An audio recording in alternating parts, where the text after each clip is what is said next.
सूर्यकांत बबन पाटील साबेगाव ताजी ठाणे यांच्या घरी राम जन्मभूमी हा देखावा तयार करण्यात आलेला आहे। हा देखावा त्यांच्या घरीच बनवण्यात आलेला आहे। यासाठी त्यांना 1.5 महिना लागला आहे। दिवापासून ते अयोध्यापर्यंत देखावा तयार करण्यात आलेला आहे। याच्यामध्ये श्रीरामाने गणपती बाप्पाचे अवतार घेतलेली मूर्ती सुद्धा सुंदर दाखवण्यात आलेली आहे। दिवा रेल्वे स्टेशन, डोंगर भाग, छत्रपती शिवाजी महाराजांचा गड आणि त्या गडावर छत्रपती शिवाजी महाराज यांची मूर्ती, अयोध्या येथील श्रीराम प्रभूचे मंदिर, त्या मंदिरमध्ये प्रभू श्रीरामाची मूर्ती, दिवा स्टेशन पासून ते अयोध्येपर्यंत प्रवास करताना बिल्डिंग, घरे, वाहने, रस्त्यावर चालताना नागरिक, निसर्ग दाखवण्यात आले आहे।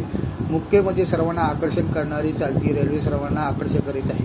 दिवा रेल्वे स्टेशनला चालू झाली की ती अयोध्येला थांबते। गणेश आर्ट, गिरीश शिवमते कांजूरमार्ग यांनी ही सजावट केली आहे। अनेक राजकीय नेते गणपती बाप्पाचे दर्शन घेण्यासाठी येतात। आतापर्यंत महापौर रमाकांत मडवी, उद्धव बाळासाहेब ठाकरे गटाचे युवा सेना अधिकारी कलवा मुंब्रा, सुमित भोईर, सचिन पाटील, माजी नगरसेवक अमर पाटील या सर्वांनी गणपती बाप्पाचे दर्शन घेतले आहे आणि देखावा सुद्धा पाहिला आहे। कल्याण ग्रामीणचे खासदार श्रीकांत शिंदे, मनसे आमदार राजू पाटील सुद्धा हा देखावा पाहण्यासाठी आणि गणपती बाप्पाचे दर्शन घेण्यासाठी येणार आहेत, अशी माहिती सूर्यकांत पाटील यांनी दिली आहे।